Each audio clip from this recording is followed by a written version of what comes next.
continuando con el tema, aquí les dejo la parte de la tarea 3. Les estoy dejando varias tareas, no significa que todas tienen que hacerlas el día de hoy en esta semana. Recuerdan que les di tiempo 3 o 4 días antes del corte para poder entregar todos los trabajos a tiempo. Esto con el fin de que ustedes pues planifiquen sus actividades, porque yo sé que aparte de la escuela muchos ayudan a sus papás al trabajo, bueno, con el trabajo. Entonces, pues bueno, tienen esa opción de manejar su tiempo para que puedan entregarlos con anticipación. No les va a bajar, perdón, con posterioridad no les va a bajar en la calificación en absolutamente nada, por favor. Solamente cumplan con las especificaciones que pidan las tareas y que estén completas, así como los proyectos de evaluación. Bien, dentro de las estimaciones les voy a dejar esta tarea número 3, donde ustedes van a realizar un cuadro comparativo entre estos dos programas, con la información que ustedes consideren más relevante. Obviamente, pues en la parte superior coloquen el nombre, en data, y en la otra opus, características que tiene, precios, que maneja, bueno, no quiero adelantarles un poco porque ustedes lo tienen que investigar, pero cuáles son todas las características que maneja ambos programas. Lo van a hacer en Excel, lo van a subir en formato PDF, el trabajo es individual y no se les olvide colocar nombre completo, grupo, materia y fecha. Yo voy a dejar la tarea en plataforma de Google Classroom y voy a colocar una fecha posible de entrega. No importa si la entregan a destiempo, como les comenté, no pasa nada, ¿vale? La otra parte de la fase de la construcción es abastecimiento. Aquí hay varios puntos, ¿no? Gestión de materiales, búsqueda de proveedores y evaluación de ofertas y control de calidad de proveedores. Vamos a hablar antes de eso, ¿no? Aquí hay muchos proveedores, ¿no? Hablamos de muchos tipos de cemento, en este caso, muchos tipos de materiales de construcción. Aquí, por ejemplo, tengo Interceramic, Vitromex, Grupo Calidra, etcétera, ¿no? Ustedes tienen que analizar, en caso, por ejemplo, de ser los encargados de los proveedores, qué empresa les reditúa más a ustedes, es decir, quién les puede entregar los materiales con buena calidad en el tiempo que ustedes lo necesiten al menor costo, ¿no? Es entonces donde ustedes van a realizar un estudio completo de proveedores y van a identificar cuál les conviene más. Y aquí en concreto pues estamos hablando de muchas marcas, ¿no? Las más básicas, ¿no? Cemex, Moctezuma, Tolteca.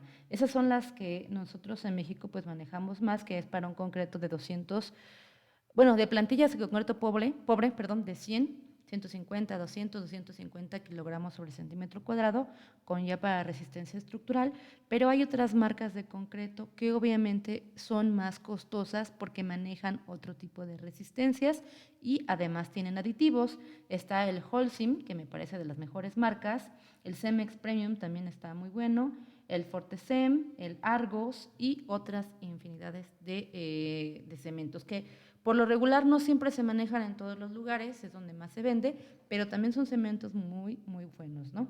Hay que ver qué tipo de cemento es el que nosotros necesitamos, porque a veces el que nosotros le coloquemos aditivos al cemento, si es un cemento normal o un cemento básico, pues nos saldría mucho más caro que si compráramos un cemento ya con esas características, ¿no? El que lo necesitamos. Bien, también hay que ver qué constructora en ese caso, por ejemplo, les da el tiempo que ustedes necesiten de entrega.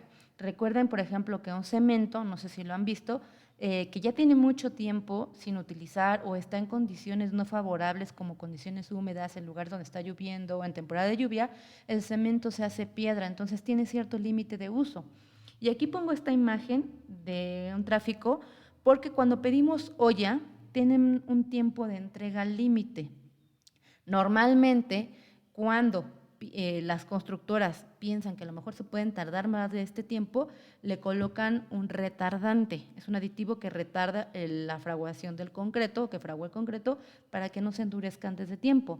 Si después del tiempo planeado, del tiempo del endurecimiento, perdón, del tiempo de entrega, no llega, ustedes tienen todo el derecho a regresar la olla porque, pues bueno, ya no va a tener la misma resistencia del concreto. Entonces, pues eso corre por parte de la empresa y eso es un compromiso que les tienen que entregar el material en tiempo y forma, ¿no? Para que no pase precisamente esto.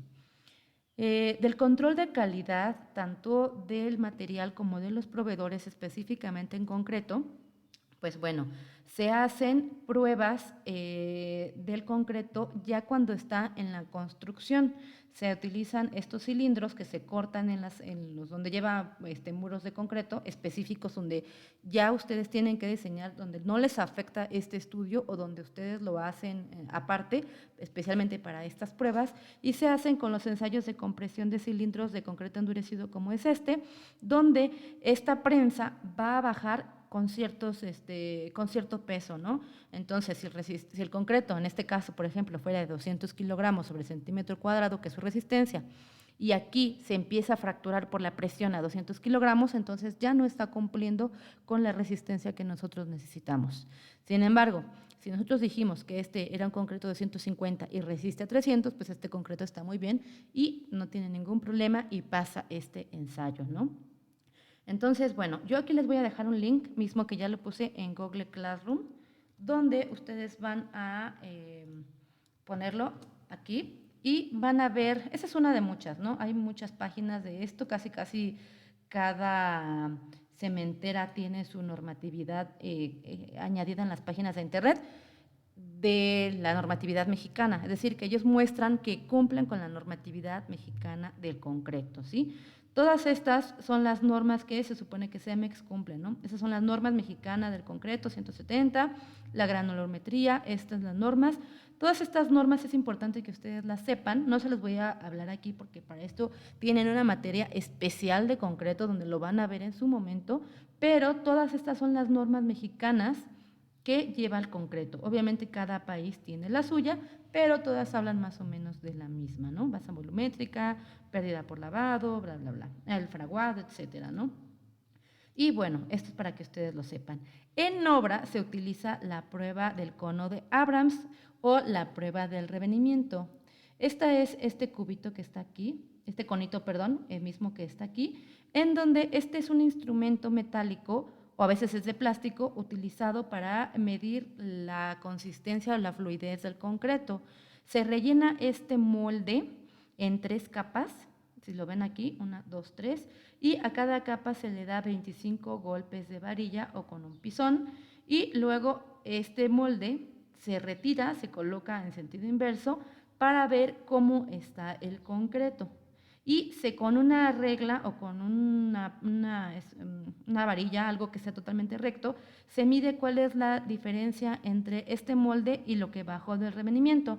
Los niveles normales son entre 5 a 10 centímetros, los altos son entre 10 a 15 centímetros y los bajos son menores a 5 centímetros.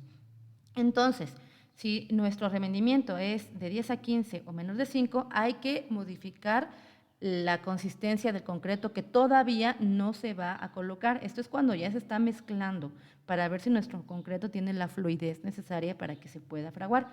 ¿Qué pasa si no tiene la fluidez? Pues bueno, se fisura el concreto, se fractura, luego por eso hay filtraciones en el agua, hay grietas, no cumple con la resistencia a concreto adecuada, entonces hay que modificar eso, colocarle más agua o en su defecto colocarle más cemento, arena y grava para que quite la fluidez, ¿no?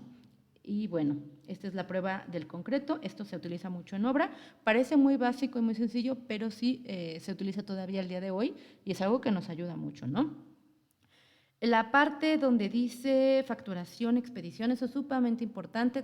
Todo material que les llegue se tiene que facturar. Esto es importante para Hacienda, ya que clausuran obras completas por esto, ¿no? Es importantísimo estar bien con Hacienda. Funciones de almacén y gestión de contratos. En gestión de contratos, si ustedes son, por ejemplo, DROs o residentes de obra, tienen que ver los contratos de las personas que se cumplan, ¿no? En tiempo y forma, es decir, que también que les paguen, que tengan todos ¿cómo se dice? Cuestiones necesarias como de salud, ¿no? Que tengan un seguro para en caso de algún tipo de accidente, que inmediatamente los puedan llevar a un hospital, etcétera, ¿no? Esto es importante también. Y para eso también hay maestrías y especialidades que se dediquen específicamente a ingenieros a ver todo esto de la gestión de contratos. Y la función del almacén, pues es sumamente importante, ¿no? Hay que ver qué tipo de materiales vamos a tener en obra y qué materiales se van a resguardar, tanto por cuestiones de material, que por ejemplo como el concreto que no se seque, que no se haga duro, no se endurezca, la varilla que no se oxide, que incluso hasta que no se lleguen a robar los tornillos, el cobre que es material muy caro, pues también que no se lo lleguen a robar, ¿no? Entonces, bueno, cumple con esa función de resguardar, de proteger los materiales y al mismo tiempo pues que se protejan del clima, tengan un mejor control de ellos y por lo regular en obras grandes siempre hay una persona encargada del almacén donde a ti te dan un vale y vas a cambiar ese vale para que te puedan dar ese material y así se tiene mejor control. A veces yo he visto que en obras grandes, cuando es varilla o es cobre o otros elementos muy caros, los guardan en estos como cajones, como de trenes. Y también los he visto también para oficinas. También tener una oficina dentro de la obra es sumamente importante como ingeniero, como dueño, donde ahí ven los planos, discuten de cosas, se paga, mil usos, ¿no? Mil usos ahí.